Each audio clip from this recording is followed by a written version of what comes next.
मुंबई महानगरपालिकेचा महापौर कोण होणार याचा 50% निकाल लागलाय. म्हणजे महानगरपालिकेतलं आरक्षण जाहीर झालेलं आहे. त्यामुळं मुंबईचा महापौर हा महिला असेल आणि ती ओपन कॅटेगरीमध्ये असेल असं आता जाहीर झालंय.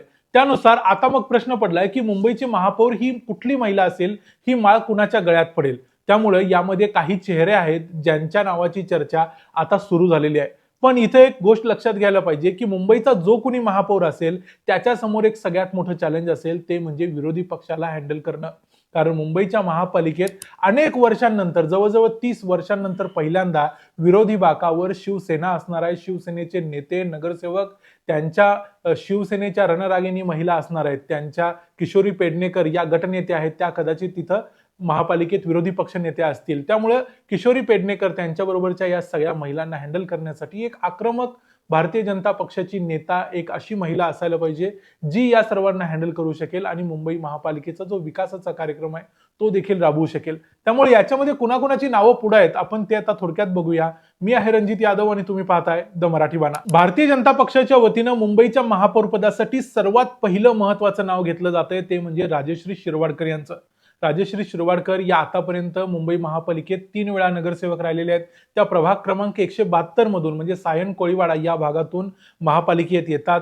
त्या भारतीय जनता पक्षाचा मुंबईतला चेहरा आहेत. अनेक कार्यक्रमांमध्ये, अनेक जिथं जिथं मुंबईच्या भारतीय जनता पक्षाला रिप्रेझेंट करायचं असतं त्या प्रत्येक ठिकाणी राजश्री शिरवाडकर जातात. त्या अत्यंत आक्रमक आहेत. म्हणजे मुंबईत शिवसेनेबरोबर काम करताना ज्या पद्धतीची आक्रमकता असायला पाहिजे ती राजश्री शिरवाडकरांच्या बरोबर कडे आहे. त्या प्रभावीपणे बोलू शकतात. या सगळ्या गोष्टी त्यांच्या जमेच्या बाजू आहेत.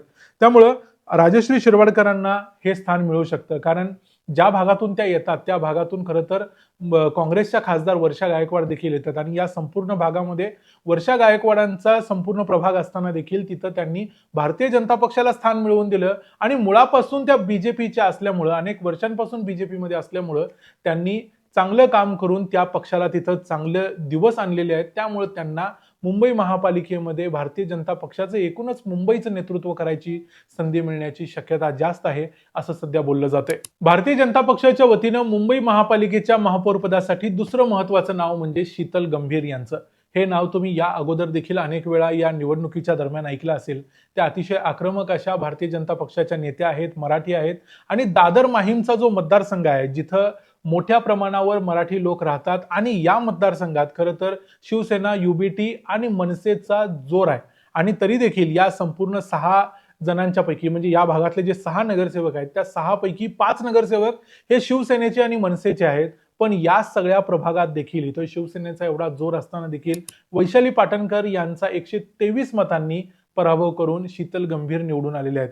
हा प्रभाग क्रमांक 190 आहे आणि या प्रभागाचं नेतृत्व त्यांनी या अगोदर देखील केलेलं आहे. त्या भारतीय जनता पक्षाच्या महिला मोर्चाच्या अध्यक्ष आहेत. याशिवाय त्यांचे वडील सुरेश गंभीर हे शिवसैनिक होते. त्यामुळे शिवसेनेतली जी आक्रमकता आहे ती त्यांच्या मुलीकडे आलेली आहे आणि त्या तसं रिप्रेझेंट करतात, पक्षाला देखील पुढे न्यायचं काम करतात. या सगळ्या गोष्टी जर बघितल्या आणि दुसरी एक महत्वाची गोष्ट शीतल गंभीर यांच्या बाबतीत की देवेंद्र फडणवीस यांच्या अत्यंत जवळचे आहेत. शिवाजी पार्कच्या सभेमध्ये जेव्हा आदित्य ठाकरेंनी असं म्हटलं होतं की देवेंद्र फडणवीसांच्या बरोबर ते विकासाच्या मुद्द्यावरती वादविवाद करायला, डिबेट करायला तयार आहेत, त्यावेळेला देवेंद्र फडणवीस म्हणाले होते की आदित्य ठाकरेंना फक्त शीतल गंभीर पुरेसे आहेत, म्हणजे तिथं मी उतरायची गरज देखील नाही. म्हणजे एवढा विश्वास देवेंद्र फडणवीसांचा शीतल गंभीर यांच्यावर आहे. त्यामुळं या संपूर्ण महापौर पदाच्या रेसमध्ये शीतल गंभीर यांचं नाव अत्यंत आघाडीवर आहे असं आपण म्हणू शकतो.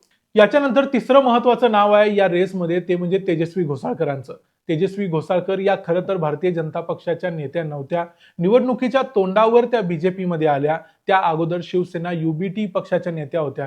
त्यांचे पती अभिषेक घोसाळकर हे देखील युबीटी पक्षाचे दहिसर मधले महत्वाचे नेते होते. ज्या प्रभाग क्रमांक 2 मधून ते येतात तिथं पूर्वी या अगोदर 2017ला देखील त्या निवडून आलेल्या होत्या. त्या जरी आक्रमक नसल्या तरी त्या हुशार आहेत. त्यांनी ही निवडणूक व्यवस्थित मॅनेज करून त्यांच्या विरोधात मोठ्या प्रमाणावर वातावरण असताना, त्यांनी घराण्याच्या विरोधात जाऊन ही निवडणूक लढवून आलेले असताना आणि तिथं स्वतः उद्धव ठाकरे जाऊन त्यांनी त्यांच्या विरोधात प्रचार केलेला असताना या सगळ्या ऑड्सवरती म्हणजे या सगळ्या विचित्र परिस्थितीवरती मात करून त्या चांगल्या मताधिक्यानं त्या प्रभागातून निवडून आल्यात. त्यांनी एक दाखवून दिलंय की त्या कोणत्याही पदासाठी सध्या तयार आहेत.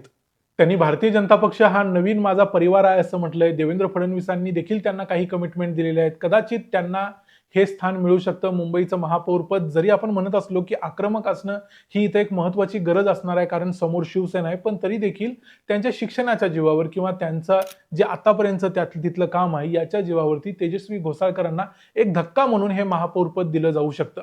पण तेजस्वी घोसाळकरांच्या बाबतीत एक दुसरी गोष्ट ही देखील आहे की जर त्यांना हे महापौरपद मिळालं तर पक्षातले अनेक लोक जे गेल्या 15 वर्षापासून 20 वर्षांपासून भारतीय जनता पक्षात आहेत ते नाराज होऊ शकतात. त्यामुळे या नाराजांचा सामना कसा करायचा याचा विचार भाजपला अगोदरच करून ठेवावा लागेल जर तेजस्वी घोसाळकरांना महापौरपदी बसवायचं असेल. त्यामुळे तेजस्वी घोसाळकरांचं नाव तिसऱ्या नंबरला सांगायचं कारण हेच आहे की कारण त्या नंतर आलेले आहेत, त्यामुळे त्यांचं नाव आघाडीवर घेता येत नाही, त्यांना निष्ठावंत म्हणता येत नाही.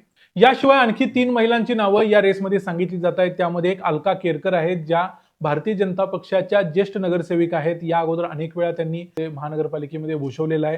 त्या संघाच्या कार्यकर्त्या आहेत, त्यामुळे भारतीय जनता पक्षाच्या अत्यंत निष्ठावंत आणि गेल्या अनेक वर्षांपासून काम केलेल्या कार्यकर्त्या आहेत. त्या जरी आक्रमक नसल्या तरी त्यांनी महानगरपालिकेतल्या अनेक पदांचा अनुभव घेतलेला आहे, त्यामुळे त्यांचं नाव आघाडीवर दिसतंय. दुसरे आहेत रितू तावडे. रितू तावडे या अगोदर देखील 2 वेळा घाटकोपर सारख्या मतदारसंघातून जिथं गुजराती लोकांचं वर्चस्व आहे तिथून 2 वेळा निवडून आल्या. यावेळेला त्या तिसऱ्यांदा नगरसेवकपदी निवडून आलेल्या आहेत. त्यामुळे रितू तावडे या भारतीय जनता पक्षाला अनेक वेळा रिप्रेझेंट करत असतात. अनेक वेळा मीडियामध्ये चॅनल्सवरती इंटरव्ह्यूमध्ये रितू तावडे आपल्याला दिसत असतात. त्यांचं देखील नाव या रेसमध्ये घेतलं जाते. त्या देखील मुंबईच्या महापौर होऊ शकतात. आणि एक तिसरं नाव याच्यामध्ये आणखी महत्त्वाचं घेतलं जाते ते म्हणजे हर्षिता नार्वेकर यांचं. हर्षिता नार्वेकर या देखील भारतीय जनता पक्षाच्या अत्यंत महत्त्वाच्या कार्यकर्त्या आहेत. यावेळी त्या नगरसेवक म्हणून निवडून आलेले आहेत. मकरंद नार्वेकर हे बीजेपीचे जे महत्त्वाचे नेते आहेत, जे कदाचित जर पुरुषांसाठी हे आरक्षण पडलं असतं तर मुंबईचे महापौर पदामध्ये सर्वात पहिलं नाव ज्यांचं घेतलं जात होतं त्या मकरंद नार्वेकरांच्या या नातलग आहेत. त्यामुळं यांच्या परिवाराला, नार्वेकरांचा जे संपूर्ण परिवार आहे ज्यामध्ये अनेक लोक यावेळेला निवडून आलेले आहेत, त्या परिवारामध्ये हे महापौरपद दिलं जाईल का याची देखील चर्चा आहे. या सगळ्या गोष्टींनंतर तुमचं काय मत आहे ते देखील महत्त्वाचं आहे. जर तुम्ही मुंबईत असाल किंवा आसपास राहत असाल, MMR मध्ये राहत असाल, तर तुम्हाला काय वाटतं मुंबईचा महापौर कोण असला पाहिजे, तो कोणत्या निकषांवर निवडला गेला पाहिजे? निष्ठावंत या निकषावर, शिक्षणाच्या निकषावर, अनेक वर्षांचा अनुभव आहे याच्या निकषावर, आत्ता ज्या रेसमध्ये जी 6 नावं सांगितली यांच्यापैकी तुम्हाला कोण वाटतं की कोण महापौर व्हावं? याशिवाय आणखी एखादं नाव जर तुम्हाला सुचत असेल तर ते देखील आम्हाला जरूर सांगा. तुमच्यापैकी अनेकांना प्रश्न पडेल की शिवसेनेच्या वतीनं म्हणजे शिंदेच्या शिवसेनेच्या वतीनं आम्ही कुणाचंही नाव सांगितलं नाही. तर आम्हाला असं वाटतं की मुंबईमध्ये भारतीय जनता पक्ष महापौर पदाबद्दल कोणतेही कॉम्प्रोमाइज स्वीकारणार नाही. इतर स्थायी किंवा बेस्ट किंवा इतर आणखी काही पदं आहेत ती शिंदेच्या सेनेला दिली जाऊ शकतात, पण महापौर पदाबाबत कॉम्प्रोमाइज होणार नाही असं बीजेपीनं सांगितलंय. त्यामुळं मुंबईचा महापौर हा जास्तीत जास्त शक्यता आहेत की भाजपचाच असेल. याशिवाय हा जर निकाल कधी घेतला जाईल तर जेव्हा देवेंद्र फडणवीस महाराष्ट्रात येतील 24 तारखेला, ते कदाचित WEF मध्ये गेलेले आहेत, वर्ल्ड इकॉनॉमिक फेडरेशन मध्ये, तिथून ते परत येतील. आल्यानंतर मग या मुंबईच्या कोर कमिटीची बैठक होईल आणि त्यानंतर मग ठरेल की कुणाला महापौर पदासाठी उभं करायचं आणि ती निवडणूक लढवली जाईल. पण सध्या तरी एवढंच की या 6 लोकांची नावं आघाडीवर दिसत आहेत. तुमचं काय काय मत आहे या मुद्द्यावरती ते आम्हाला कमेंट्समध्ये जरूर सांगा. व्हिडिओ आवडला असेल तर व्हिडिओला लाईक करा, चॅनलला सबस्क्राईब करा. पुन्हा भेटू पुढच्या व्हिडिओमध्ये. तोपर्यंत पाहत रहा द मराठी बाणा. जय हिंद, जय महाराष्ट्र.